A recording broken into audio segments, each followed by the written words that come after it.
13th, I released a special on Showtime that I was part of. On March 17th, I released my own special, the Way After School special. I had a movie that just came out. I was busy. On March 18th, I lost 47 contracts worth of work, of which only 7 have rescheduled, and that's for 2021. Oh, wow. So definitely a lot of rescheduling in the works right now, but you were saying so you had those 47 contracts already. So what is that like to you financially? It crushed me. I haven't now worked since March 18th. There hasn't been one dime that has come in. And I don't know, the reschedule is incumbent on what we're allowed to do with occupancy laws. Many comedy clubs and small theaters across the country are now closing because they can't sustain. They've tried to sustain. They've fallen apart. And if comics have no place to entertain, and you certainly can't do it online. You go, do it online. It doesn't work online because then you reach too many people and people get offended by everything. You need your specific audience, and there's nothing like that shared connection of being in a room. So it's really difficult. And the fact is that, you know, people say, well, why are you doing this? What makes you so special? Because I haven't received any unemployment, pandemic or otherwise. I applied March 22nd. I've had no communication, and people are like, oh, what? Who cares? You know, you have all this money. First of all, no one has any money right now. Whatever money you save that they told you to save in case of emergency is gone. Okay, I haven't worked just like everybody else, except that I have no marketable skills anymore other than comedy. So if I even got a job somewhere, they'd probably go through my old tweets from 10 years ago and fire me anyway. That's everybody sensitive. But I'm here talking to you because I happen to have a platform, because it's not just me. What happens is we're really bordering on taxation without representation. And I'm talking to you, Governor Wolf, because every day they get on and they say, go to the website, and they give you a telephone number, which I called 24,475 times. I stopped. That's how many times. But that's not just me. You think, oh, that's odd. That's you. You just had the time. No, there's a Facebook page where we all get together, right? And they tell you, go to that in case you have any questions. Alexa Ray from Camp Hill, she's now 7 months pregnant. She started calling when she was 3 months pregnant, and now she can't work at all. She's received no unemployment, no pandemic assistance, nothing. Angela Massey tried the live chat 545 times. Yesterday, one day, 545 times. You get it, you get disconnected. The same with when you call the telephone number, it rings busy. My son has finally heard what a busy signal is. That's the cool part of that. I'm not the only one. I just am the one that I'm able to speak. Faith Holly of York applied 5-3, still nothing, heard nothing. Sierra Mack from Clairton, 510, nothing, she's heard nothing. Amber Adams of Lancaster has had no determination on it since April.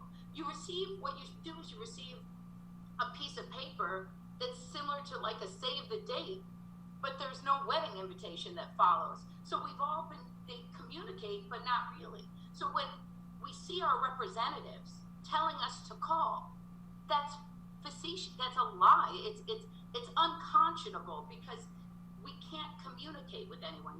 They're passing the buck, and the buck stops here on us, and that's really about all we have left. A lot of us only have about $1 left. Imagine we were happy to do it, by the way. Let's not forget that as a country, we came together. We followed leadership against everything that was inside of us because we wanted to be together as a country. And now we're singling certain groups of people out and not helping. It's not fair. And it's just really, it's unjust. And it needs to stop. We need to be able to speak to human beings, period. So what do you think that issue is? Do you just think, I guess the Commonwealth needs more people working in that office? Do you think they're kind of in over their heads thus far? I think they're using the excuse that they're in over their heads. I think they're passing it off, that they're actually, go to this, go to that, and no one is really trying it. I'm sure that a lot of people did get their checks, and a lot of people are being helped out. But you know what happens? When you go on the Facebook page, every 5th post is someone saying, get a job. Or why don't you just want to live off the government? No, no, we just wanted to do what we were supposed to do. This isn't political. This isn't partisan. This is American.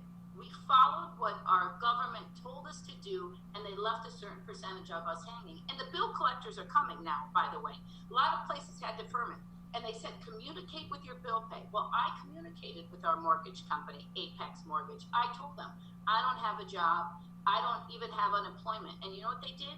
The moment they were allowed to, on July 1st, as soon as they could collect from us, they not only asked for all 3 payments at once, which if I didn't have them, I didn't have them, but they're threatening foreclosure because they're saying one of the reasons is that let me give you my exact legal. I'm no longer in the same financial position.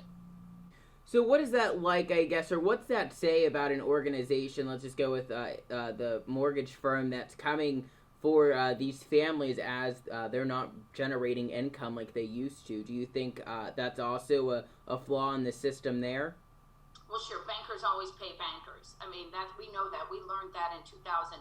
The banks got bailed out. They bailed themselves out. They gave themselves balloon bonuses and did not distribute the wealth down to the people. Listen, I understand that life isn't fair.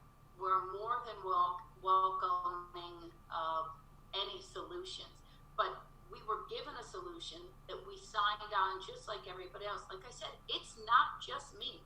All you have to do is click on those Facebook, it's a PA Unemployment Questions Facebook page.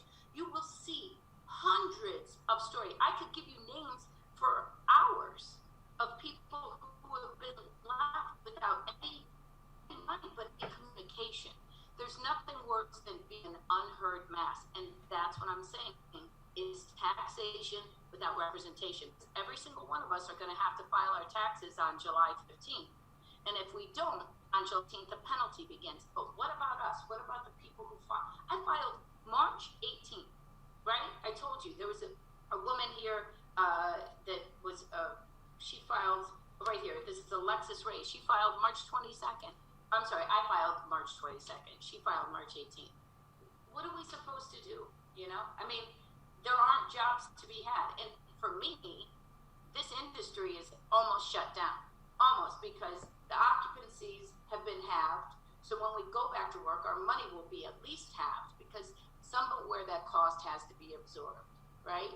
And look, we're fighting. I'm fighting to help juniors in Erie stay alive because they've been closed since the new owners basically purchased it. So we're going to try to do something for them as soon as we can. But what can we do when we can't even talk to a human being? And that's where our representatives are just leaving us adrift.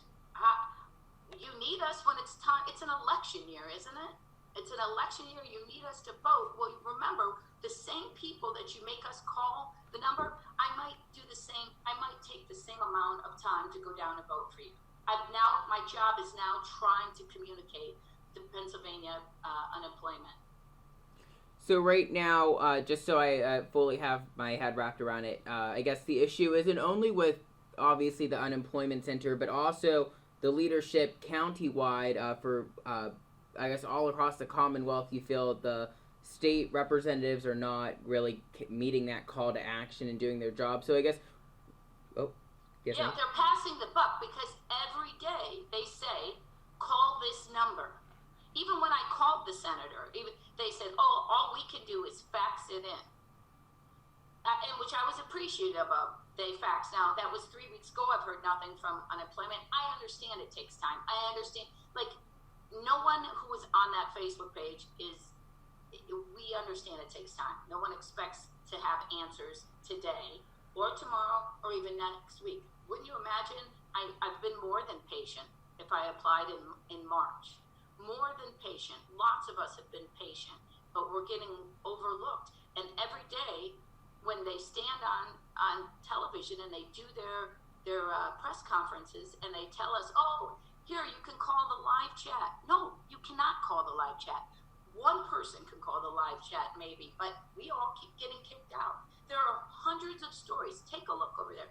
Hundreds of stories, and the numbers are astronomical. I thought I was alone in calling 24,000 plus times. Not really. That's average. People need help, and they're just passing the buck. So I guess moving forward, what would you like to see done? Obviously, that call to action met. Well, I think that it's very simple. If I could get the names of the people who have needed help, I think our representatives can call those people and specifically go down and figure out how to help them. Your constituents are literally on the brink of financial destitution.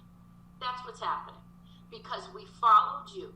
We let you lead us, and you're leading us off a cliff.